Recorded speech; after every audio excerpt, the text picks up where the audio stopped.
peur de perdre la vie. Et quand on a des douleurs, vous voyez comment ça fait mal, non? Ou bien ça ne fait pas mal quand on a des douleurs? Très bien, c'est parce que vous avez peur de la mort. Alors si nous devons modifier le rapport à la mort, qu'est-ce qu'il faut faire?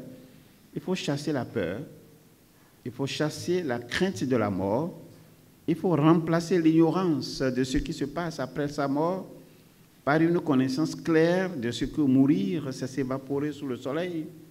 Mourir, c'est libérer le souffle de toute attache pour qu'il se lève et se penche dans le ciel. Et le ciel ici, c'est une représentation spatio-temporelle.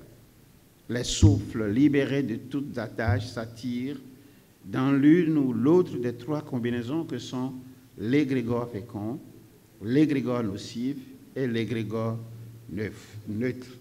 Voilà les histoires. Alors pour se protéger de la mort, que fait l'homme? Il a créé un Dieu dont dépend son existence et sa sécurité. Alors maintenant, comment on peut modifier ce rapport à la mort? C'est à vous de me le dire. Et pour se conserver après la mort, l'homme a conçu un paradis où il désire vivre éternellement. Alors comment il va devoir modifier cela? Donc voilà quelques éléments clés et je vais essayer de faire une représentation de ces égrégores avec vous et considérer que nous aurons quelques minutes après ça pour clôturer. Est-ce que je peux avoir autant d'amis que possible? Passez-moi le micro. Autant d'amis que possible. À ma gauche, à ma droite et au milieu. Alors, vous voyez, la vie, c'est comme ça. C'est-à-dire, le tout dépend de comment vous pensez.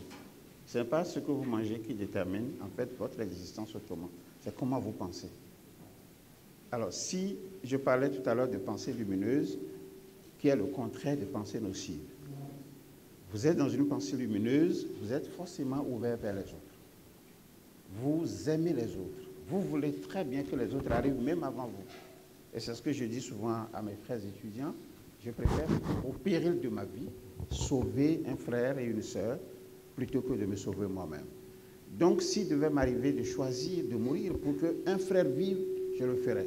Et c'est ça le sens de cette ouverture vers les autres.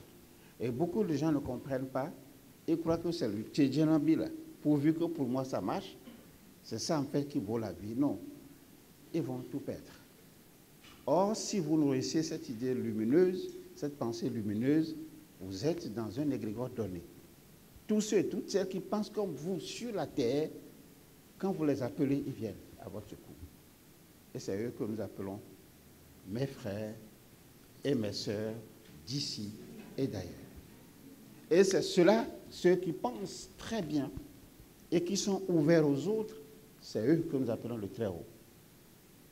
Parce que c'est un égrégore qui voyage sans retenue dans le monde.